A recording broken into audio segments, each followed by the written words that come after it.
Welcome back students, I am Shivani Chaudhary और मैं आज लेके आई हूँ आप लोगों के लिए एग्जाम डोज, वो भी चैप्टर नंबर 2 सॉल्यूशन का, जो कि आपके एग्जाम पॉइंट ऑफ व्यू से बहुत इंपॉर्टेंट चैप्टर है। बच्चों, इस चैप्टर से आपकी थ्योरी भी पूछी जाती है और आपके न्यूमेरिकल्स भी पूछे जाते हैं। तो एग्जाम डोज क्या है? एग्जाम डोज में मैं आपको कराने वाली हूँ आपका सारा चैप्टर शॉर्ट में। मतलब जब भी आपका एग्जाम होगा, आप जस्ट जल्दी से अपनी कॉपी और रजिस्टर खोलेंगे और विदिन 5 to 10 मिनट्स अपना पूरा का पूरा चैप्टर रिवाइज कर सकते हैं। लेकिन एग्ज़ाम डोज करने से पहले बच्चों आपको बेसिक आना चाहिए। मतलब ऐसा नहीं है कि सिर्फ आपने एग्ज़ाम डोज किया और काम चल गया, नहीं, आपको पहले अपना पूरा चैप्टर अच्छे से करना है। एग्ज़ाम डोज उसके बाद के लिए हैं, ठीक है। अब एग्ज़ाम डोज करना कहाँ है बच्चों? एग्ज़ाम डोज के लिए आपको क्या करना है, अपना मिड पेपर खोल लें और उसमें लिखना स्टार्ट करेंगे। और वन थिंग मोर, आप ना थोड़ा छोटा छोटा लिखें सो दैट आप अपने माइंड को ट्रिक कर सकें। आपके माइंड को क्या लगेगा कि ये तो बहुत छोटा सा है ना, पूरा चैप्टर आपका 1 या 1.5 पेज में आ चुका है, राइट। तो आज हम स्टार्ट करने वाले हैं स्टार्टिंग से। तो बच्चों, व्हाट इज सॉल्यूशन? आपको मालूम है सॉल्यूशन किस चीज़ से मिलके बना है? Solute plus solvent, right. You can see here solution solute plus solvent का बना हुआ है। सोल्यूट क्या है? जो लेस क्वांटिटी में प्रेजेंट होता है, और सॉल्वेंट क्या होता है बच्चों? जो हमारा प्रेजेंट होता है लार्ज अमाउंट में, ठीक है, लार्ज क्वांटिटी में। मैंने लिखा हुआ है यहाँ पे मोर, ये लेस होता है और ये मोर होता है। सॉल्यूशन क्या होता है? सॉल्यूशन होता है हमारा होमोजीनियस मिक्सचर, राइट। नेक्स्ट, अगर आपका सॉल्यूशन बना हुआ होता है 2 कंपोनेंट से, तो उसको हम क्या बोलते हैं? Binary solution. तो 2 कंपोनेंट तो क्या बोलेंगे? Binary solution. और आपका जो सॉल्यूशन होगा वो सॉलिड होगा, लिक्विड होगा या गैस होगा, ये किस चीज़ पे डिपेंड करता है? मैंने बताया था बच्चों कि जो फिजिकल स्टेट होती है सॉल्यूशन की, वो डिसाइड करता है आपका सॉल्वेंट। तो मैंने यहाँ क्या लिखा हुआ है? Solvent determine physical state of solution, okay. Next हम बात करेंगे आप अपनी कॉन्सेंट्रेशन टर्म्स की। आपने कॉन्सेंट्रेशन टर्म्स देखी थी ना कुछ? तो बच्चों कौन कौन सी थी? पहली कॉन्सेंट्रेशन के बारे में हम बात करते हैं, that is mass percent. What is mass percent? देखो, मास को हम किस चीज़ में लेते हैं? मास हम W से रिप्रेजेंट करते हैं, एक्चुअली वो वेट होता है, बट हम उसको वेट बाय वेट रिप्रेजेंट करेंगे। तो मैंने यहाँ लिखा हुआ है वेट बाय वेट, हम उसका रिप्रेजेंटेशन करने वाले हैं। अब देखो, mass of one component upon total mass of solution into 100 by 100, क्योंकि जो साइन होता है ना परसेंट का, इसका मतलब होता है 100, लिख दिया। अब जैसे आप अपने टोटल मार्क्स निकालते हो ना कि भाई 100 में से मेरे 80 नंबर आए हैं, तो 100 मतलब जो टोटल आया है आपका, टोटल मास है सॉल्यूशन का, वो हम नीचे रखेंगे। 100 में से कितने आए? 1 की 80, तो यहाँ पे क्या रखेंगे हम? एक कंपोनेंट का मास कितना है? अगर आपका टोटल कंपोनेंट है 100 ग्राम, तो 100 ग्राम में आपका सॉल्यूट भी होगा, सॉल्वेंट भी होगा। अगर आपका सॉल्यूट 10 ग्राम है, तो आप क्या रखोगे? 1 कंपोनेंट का, ठीक है। अगर आप मास परसेंट निकाल रहे हो सॉल्यूट की, तो सॉल्यूट का मास आप यहाँ रखोगे 10, और जो सॉल्यूशन है उसका कितना है? 100 आप कहाँ रखोगे बच्चों? यहाँ पे, और इनटू क्या कर दोगे? 100, ठीक है। मैंने आप लोगों के लिए एग्जाम्पल भी लिखा है सो दैट आप जल्दी से क्विकली रिवाइज कर सकें। And the example is 10% glucose in water. अगर आप ये सेंटेंस देख रहे हैं तो इसका मतलब एक सीधा सा है, क्या? देखो, जो आपका सॉल्यूशन है वो कितना होगा? वो होगा 100, ठीक है। हम क्या लेके चलेंगे? उसको 100 लेके चलेंगे, मानना है वो। अब 10% ग्लूकोज है, 10% का मतलब है कि उसमें 10 ग्राम ग्लूकोज है। अब टोटल सॉल्यूशन कितना है बच्चों आपका? 100 ग्राम, और सोल्यूट कितना हो गया उसमें? 10, तो सॉल्वेंट कितना हो जाएगा? 100 माइनस 10, 90, मतलब जो आपका वाटर है वो कितना हो जाएगा बच्चों? वो हो जाएगा 90 ग्राम। 10 ग्राम ऑफ ग्लूकोज है सेंटेंस का मतलब, और बाकी कितना बचा भाई? 100 बनाने के लिए कितना बचा? मतलब 90 बचा। तो 90 ग्राम क्या हो गया बच्चों? हमारा वाटर हो चुका है, राइट। इसको हम इस तरीके से रिप्रेजेंट करते हैं। अब बात करेंगे हम वॉल्यूम बाय वॉल्यूम की।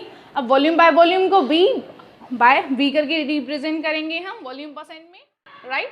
तो सेम इसमें भी वही चीज़ है, क्या? Volume of the component. जिस भी कंपोनेंट का आप मास परसेंटेज या वॉल्यूम परसेंटेज निकालते हैं ना, उसको हम ऊपर रखेंगे अपॉन, देखो 2 कंपोनेंट है ना, you have component 1 and component 2, ठीक है बच्चों। और हमें क्या करना है? सपोज करो मुझे इस वाले का निकालना है, तो मैं क्या करूँगी? इस वाले कंपोनेंट का वॉल्यूम ऊपर रखूँगी अपॉन टोटल जो भी वॉल्यूम होगा ना 100 वॉल्यूम होगा वो मैं नीचे रखूँगी इंटू 100। जब मैं सेकेंड वाले कंपोनेंट का वॉल्यूम परसेंटेज निकालूंगी तो मैं इसको रखूँगी ऊपर और टोटल वॉल्यूम नीचे इंटू 100। इसका भी बच्चों मैंने एक एग्जाम्पल लिया हुआ है and the example is 10% ethanol in water. कितना? 10% इथेनॉल है किसमें? हमारे वाटर में। इसका मतलब क्या है बच्चों? इसका मतलब है अब हम देखो वॉल्यूम ले रहे हैं तो हमें यहाँ पे ml लेना है, इस बात का ध्यान रखना। वहाँ पे हम वेट ले रहे थे इसलिए वहाँ पे हमने ग्राम लिया है, यहाँ पे क्या ले रहे हैं? वॉल्यूम ले रहे हैं, इसलिए क्या ले रहे हैं बच्चों? हम यहाँ पे ml ले रहे हैं। ठीक है, 10% इथेनॉल का मतलब है कि 100 ml ऑफ सॉल्यूशन में आपका 10 ml क्या है? इथेनॉल है, और बाकी का बचा हुआ जो 90% है 90 ml है वो क्या है? हमारा वाटर है। ओके, वाटर इज सॉल्वेंट है क्योंकि वो ज़्यादा है। अब बात कर लेते हैं हम अपनी नेक्स्ट कॉन्सेंट्रेशन टर्म की जो कि है मास बाय वॉल्यूम। अभी तक हमने देखा मास बाय मास, दूसरा हमने देखा वॉल्यूम बाय वॉल्यूम, और अब हम बात करने वाले हैं किसकी? Mass upon volume. मास को रिप्रेजेंट करते हैं W से और वॉल्यूम को रिप्रेजेंट करते हैं V से। ओके बच्चे, ये ना फार्मास्यूटिकल कंपनी में बहुत ज़्यादा यूज़ होता है। जो भी आपके घरों में कोई मेडिकेटेड ट्यूब वगैरह हो उसके पीछे देख लेना, वहाँ पे कुछ इसी तरीके से कुछ परसेंटेज दी हुई होगी कि 80% वेट बाय वॉल्यूम, कुछ इस तरीके से करके दिया हुआ होगा। अब इसका जो एग्जाम्पल है वो ले सकते हैं, जैसे हमने 10 ग्राम क्या मिला दिया। बच्चों देखो, इसमें सोल्यूट जो होगा, सोल्यूट वो किस में होने वाला है? हमारा वो होगा वेट में। ठीक है, उसको W से रिप्रेजेंट करेंगे, और जो हमारा सॉल्वेंट है वो कैसा होने वाला है? लिक्विड होने वाला है। ओके, तो सॉल्वेंट को रिप्रेजेंट करेंगे ml से, और जो हमारा सॉल्यूट है उसको वेट से। एग्जाम्पल है 10 gram of glucose, you can see there 10 gram of glucose in 100 ml of water. यहाँ पे इस तरीके से नहीं करेंगे बच्चों, जैसे यहाँ पे कर रहे थे ना कि टोटल 100 ले रहे थे, उसमें से 10 हमारा सॉल्यूट था और 90 हमारा सॉल्वेंट था। इसमें हम वो नहीं करेंगे, इस वाले में। इसमें क्या करेंगे? हमारा जो सॉल्यूट है उसको अलग लेंगे और जो हमारा सॉल्वेंट है उसको अलग लेंगे। Our next term is ppm, that is parts per million. सबसे पहले बच्चों मिलियन पे ध्यान देंगे। मिलियन मतलब बहुत सारा। जब हमारा सॉल्यूट ट्रेस अमाउंट में प्रेजेंट हो, मतलब जैसे आपका मिलियंस में कोई 1 ग्राम प्रेजेंट हुआ है ना, मतलब आपका सॉल्वेंट बहुत सारा है और जो सॉल्यूट है वो बहुत ही छोटा सा है, बहुत कम क्वांटिटी में, तो हम ये वाला यूज़ करते हैं। जैसे आपका पॉल्यूशन होता है और जैसे आपका हैवी मेटल्स होते हैं ना, वो भी आपको ppm में लेते हैं। अभी आपने मालूम होगा कुछ साल पहले हमारी जो मैगी थी वो बंद हो गई थी। क्यों बंद हो गई थी? क्योंकि उसमें लेड का जो कॉन्सेंट्रेशन था ना वो जितना ppm होना चाहिए उससे ज़्यादा था, राइट। अब देखो बच्चों, पार्ट्स पर मिलियन, मिलियन से आप ध्यान रखना कि क्या आएगा? 10 टू द पावर, यहाँ पे हम इंटू 100 नहीं करेंगे, यहाँ पे हम क्या करेंगे?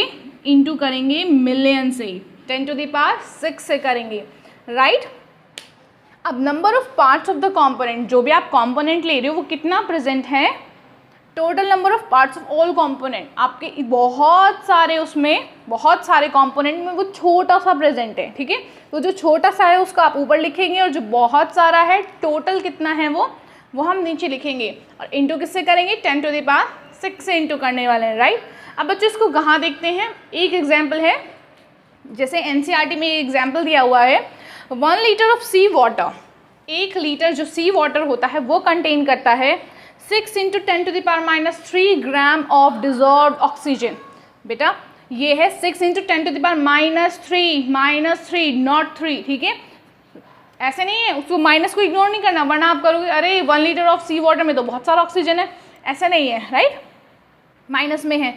देखो 1 लीटर का जो अप्रॉक्स वेट होता है वो होता है हमारा 1030 ग्राम, राइट, 1030 ग्राम, और ये तो बहुत कम है।